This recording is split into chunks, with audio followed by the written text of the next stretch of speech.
শেখ হাসিনা সহ গণহত্যায় জড়িত সবার বিরুদ্ধে গ্রেফতারি পরোয়ানা চাওয়া হবে। জানাবো বিবিসি বাংলার প্রতিবেদন ঠিক কোন স্টেটাসে এখন ভারতে রয়েছেন শেখ হাসিনা।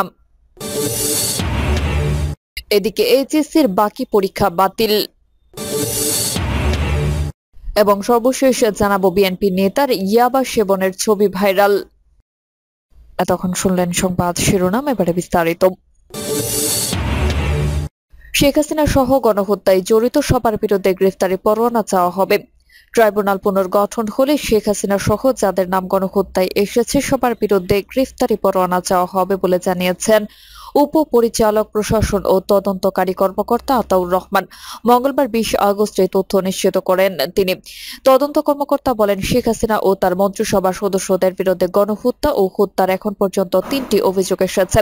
সবগুলো অভিযোগের এই আসামিদের প্রোফাইল তৈরির কাজ চলছে। তিনি আরো বলেন, দ্রুত সময়ের মধ্যে আন্তর্জাতিক অপরাধ ট্রাইব্যুনালে তদন্ত সংস্থার প্রধান সমন্বয়ক নিয়োগ দেবে সরকার। এরপর তারা কাজ আরো দ্রুত গতিতে এগিয়ে নেবেন। কোথা থেকে তারা তদন্ত শুরু করবেন সেটিও দ্রুতই ঠিক করা হবে। শেখ হাসিনা নেতৃত্বাধীন সরকারের পতন হয় 5 আগস্ট। এর 8 দিন পর 13 আগস্ট প্রথম তার বিরুদ্ধে হত্যা মামলা করা হয়। এরপর গতকাল পর্যন্ত 19টি হত্যা মামলার খবর পাওয়া গেল। এছাড়া তার বিরুদ্ধে একটি অপহরণ মামলাও করা হয়েছে। এই একই সঙ্গে শেখ হাসিনা ও আওয়ামী লীগের বিরুদ্ধে গণহত্যা এবং মানবতা বিরোধী অপরাধের অভিযোগ এনে আন্তর্জাতিক অপরাধ ট্রাইব্যুনালের তদন্ত সংস্থায় 2টি আবেদন করা হয়েছে। বিবিসি বাংলার প্রতিবেদন ঠিক কোন স্টেটাসে এখন ভারতে রয়েছেন শেখ হাসিনা। বাংলাদেশের সদ্য প্রাক্তন প্রধানমন্ত্রী শেখ হাসিনাকে নিয়ে বাংলাদেশ এয়ারফোর্সের একটি বিমান দিল্লির কাছে গাজিয়াবাদের হিন্দন বিমান ঘাঁটিতে অবতরণ করে ঠিক 15 দিন আগে। সেদিন সন্ধ্যায় ওই বিমান ঘাঁটিতে শেখ হাসিনা ও তার বোন শেখ রেহানা স্বাগত জানান ভারতের জাতীয় নিরাপত্তা উপদেষ্টা অজিত দোভাল। তার পরদিন ভারতের পররাষ্ট্রমন্ত্রী এস জয়শঙ্কর দেশের পার্লামেন্টে জানান, ভারত সরকারের কাছে শেখ হাসিনা সাময়িকভাবে দেশে আসার অনুমোদন চেয়েছিলেন এবং তা মঞ্জুর হওয়ার পরেই তিনি ভারতের মাটিতে পা রেখেছেন। সেই থেকে শেখ হাসিনা এখনো পর্যন্ত ভারতেই রয়েছেন এবং যতদূর জানা যাচ্ছে দিল্লির উপকণ্ঠে একটি আধা সামরিক বাহিনীর অতিথি নিবাস বা সেফ হাউসেই 2 বোনকে একসঙ্গে রাখা হয়েছে। তবে এই মুহূর্তে তাদের ঠিকানা কি সেটা সরকারিভাবে কখনোই প্রকাশ করা হয়নি। শেখ হাসিনা ঠিক কোন ইমিগ্রেশন স্ট্যাটাসে ভারতে রয়েছেন সে ব্যাপারেও এখনো পর্যন্ত ভারত সরকার সম্পূর্ণ নীরব রয়েছে।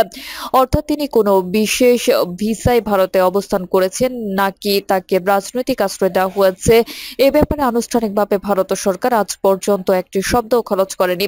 এই কারণেই প্রশ্ন উঠেছে, ভারতে এই মুহূর্তে তার অবস্থানের ইমিগ্রেশনগত বৈধতা ঠিক কি এবং সেই স্ট্যাটাস কতদিন পর্যন্ত বৈধ থাকতে পারে। ভারতের পররাষ্ট্র মন্ত্রণালয় দিল্লিতে সরকারের শীর্ষ পর্যায়ের একাধিক কর্মকর্তার সঙ্গে কথা বলে বিবিসি বাংলা এই প্রশ্নের জবাব পেয়েছে। তা এরকম, বাংলাদেশের প্রধানমন্ত্রী হিসেবে শেখ হাসিনার যে ডিপ্লোম্যাটিক অফিসিয়াল পাসপোর্ট ছিল তা এখনো বৈধ এবং সেই পাসপোর্টের সুবাদে তিনি অন্তত 1.5 মাস কোনো ভিসা ছাড়াই অনায়াসে ভারতে অবস্থান করতে পারেন। ফলে যদি না এর মধ্যে সেই পাসপোর্ট রিকভার্ড বা প্রত্যাহত হয় তাহলে এই সময়সীমার মধ্যে অন্তত ভারতে তার বর্তমান অবস্থান সম্পূর্ণ আইনসম্মত। ভারতের এক্ষেত্রে আলাদা কারো কোনো ব্যবস্থা নেওয়ারও প্রয়োজনও নেই। ভারতীয় কর্মকর্তারা বলেছেন, শেখ রেহানার ক্ষেত্রে অবশ্যই জটিলতাটুকুও নেই, কারণ তিনি ব্রিটেন বা যুক্তরাজ্যের পাসপোর্টধারী। ফলে সাধারণ ভিসা অন্য অ্যারাইভালেই তিনি কার্যত যতদিন খুশি ভারতে থাকতে পারেন। শেখ হাসিনা ভারতে বর্তমানের অবস্থানের ইমিগ্রেশন সংক্রান্ত বিষয়টিকে এই প্রতিবেদনে ব্যাখ্যা করা হয়েছে। গত 16 আগস্ট বিকেলে দিল্লিতে পররাষ্ট্র মন্ত্রণালয়ের নিয়মিত সাপ্তাহিক ব্রিফিং এ ঠিক এই বিষয়টি নিয়ে মুখপাত্র রণধীর জয়সওয়ালকে নির্দিষ্ট প্রশ্নের মুখে পড়তে হয়েছিল। সেদিন তার কাছে জানতে চাওয়া হয়, প্রায় 2 সপ্তাহ হলো বাংলাদেশের প্রধানমন্ত্রী শেখ হাসিনা দিল্লিতে অবতরণ করেছেন। আপনি কি আমাদের বলতে পারেন তার এই অবস্থানের ইমিগ্রেশনগত স্ট্যাটাসে কি? অর্থাৎ তিনি কি নিয়মিত ভিসায় এদেশে আছেন, নাকি তিনি রাজনৈতিক আশ্রয়ের আবেদন করেছেন, নাকি তাকে কোনো ধরনের গৃহবন্দী বা অন্তরীণ অবস্থায় রাখা হয়েছে? প্রশ্নটা এই কারণেই করা যে আমরা নানা ধরনের পরস্পর বিরোধী সংকেত পাচ্ছি। তার কন্যা টুইট করেছেন যে তিনি মার সঙ্গে দেখা করতে পারেননি। আবার এর পাশাপাশি আমেরিকায় অবস্থানরত তার ছেলের মাধ্যমে শেখ হাসিনা বিবৃতিও জারি করেছেন। ফলে শেখ হাসিনার ভারতে অবস্থানের প্রকৃত স্ট্যাটাস নিয়ে যে বিভ্রান্তি তৈরির অবকাশ হচ্ছে, তার বদলে ভালো যদি পররাষ্ট্র মন্ত্রণালয় আমাদের জানায় ঠিক কোন শর্তের অধীনে তিনি এই দেশে রয়েছেন। যে সাংবাদিক এই প্রশ্নটি করেছেন তিনি শেখ হাসিনাকে বাংলাদেশের প্রধানমন্ত্রী বলে উল্লেখ করেছিলেন। মুখপাত্র তিনি তার জবাব দেওয়ার সময় প্রথমে স্পষ্ট করে দেন তিনি সাবেক প্রধানমন্ত্রীকে নিয়ে কথা বলছেন। রণধীর জয়সওয়াল তখন বলেন, আমরা গত সপ্তাহেও এই বিষয়টি ব্যাখ্যা করেছিলাম যে সাবেক প্রধানমন্ত্রীর ভারতে আসার বিষয়টি অনুমোদন করা হয়েছিল খুব অল্প সময়ের নোটিসে। এই পরিস্থিতি এখনো ক্রমাগত পাল্টাচ্ছে। এই মুহূর্তে অন্তত তার পরিকল্পনা নিয়ে আমাদের নতুন করে কিছু জানানোর নেই বলেন তিনি। 16 আগস্ট মুখপাত্রের এই বক্তব্য ছিল ঠিক তার 10 দিন আগে পার্লামেন্টে করা পররাষ্ট্রমন্ত্রী এস জয়শঙ্করের বক্তব্যের হুবহু প্রতিধ্বনি। সেদিন মিস্টার জয়শঙ্কর সভায় জানিয়েছিলেন শেখ হাসিনা 5 আগস্ট পদত্যাগের সিদ্ধান্ত নেওয়ার পর খুব অল্প সময়ের নোটিসে তখনকার মতো ভারতে আসার জন্য অনুমোদন চান। একই সঙ্গে ফ্লাইট ক্লিয়ারেন্সের অনুমতিও চাওয়া হয়। বাংলাদেশ কর্তৃপক্ষের তরফে বাংলাদেশের পরিস্থিতি বর্ণনা করার জন্য মিস্টার জয়শঙ্কর সেদিনও এই ইভলভিং বা পরিবর্তনশীল শব্দটি ব্যবহার করেছিলেন। ভারতের সরকারি অবস্থানের যে মাঝেই তিনি কয়েকদিনের এতটুকু পরিবর্তন হয়নি তাই ধরনের বক্তব্য থেকে স্পষ্ট। জবাব সংশোধিত ট্রাভেলের অ্যারেঞ্জমেন্ট, সুতরাং এরপরও মূল প্রশ্নটা থেকেই যাচ্ছে, তাহলে শেখ হাসিনা ভারতে এই মুহূর্তে ঠিক কিসের ভিত্তিতে আছেন? দিল্লিতে একাধিক শীর্ষস্থানীয় কর্মকর্তা বিবিসি বাংলাকে আভাস দিয়েছেন ভারতে শেখ হাসিনার এই মুহূর্তে অবস্থানের ভিত্তিটা হলো ভারত ও বাংলাদেশের মধ্যে স্বাক্ষরিত সংশোধিত ট্রাভেল অ্যারেঞ্জমেন্ট। দুই দেশের শেখ হাসিনা ও নরেন্দ্র মোদী সরকারের মধ্যে ঢাকাতে একটি সমঝোতা স্বাক্ষরিত হয়েছিল 2018 সালে 15 জুলাই। ভারতের পক্ষে ওই সমঝোতা পত্রে সই করেছিলেন স্বরাষ্ট্র মন্ত্রণালয়ের তৎকালীন বিশেষ সচিব বজ্ররাজ শর্মা, আর বাংলাদেশের পক্ষে স্বাক্ষরকারী ছিলেন স্বরাষ্ট্র মন্ত্রণালয়ের নিরাপত্তা পরিষেবা বিভাগের তখনকার সচিব ফরিদ উদ্দিন আহমেদ চৌধুরী। প্রাথমিকভাবে 5 বছর মেয়াদী এই সমঝোতাটি তারপর নিয়মিত ব্যবধানে নবায়ন করার কথা, যা এই বছরের গোড়ার দিকেও করা হয়েছে। ওই সমঝোতা পত্রের 1 ধারাতেই পরিষ্কার উল্লেখ করা আছে উভয় দেশের ডিপ্লোম্যাটিক ও অফিসিয়াল পাসপোর্টধারীদের 45 দিনের মেয়াদে ভিসা ছাড়াই বসবাসের জন্য থাকতে দিতে দুই দেশ পারস্পরিকভাবে রাজি হয়েছে।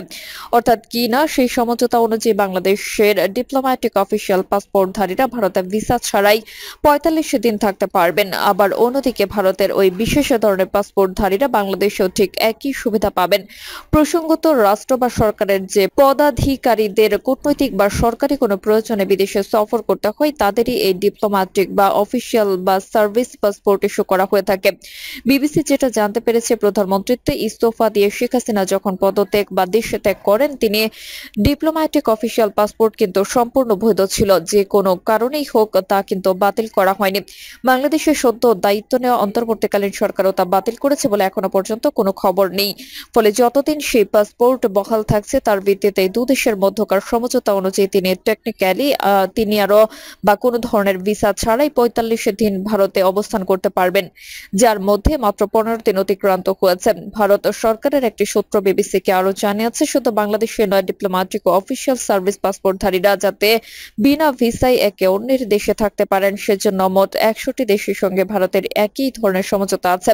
শুধু ডিপ্লোম্যাটিক পাসপোর্টধারীদের জন্য অনুরূপ সমঝোতা আছে আরো 34টি দেশের সঙ্গে বিনা ভিসায় থাকার এই মেয়াদ কোন দেশের ক্ষেত্রে 90 দিন, কোথাও বা 45, 30 কিংবা 14 দিন।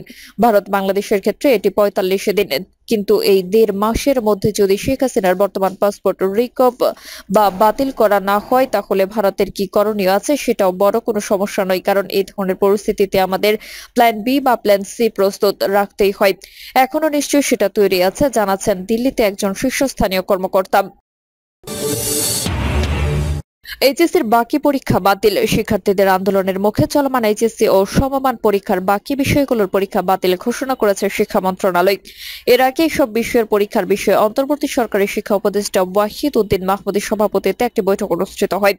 বৈঠকে সিদ্ধান্ত নেওয়া হয় বাকি বিষয়গুলোর পরীক্ষা অর্ধেক প্রশ্নোত্তর অনুষ্ঠিত হবে, আর পুনরায় পরীক্ষা শুরুর তারিখ 11 সেপ্টেম্বর থেকে আরো 2 সপ্তাহ পেছানো হবে।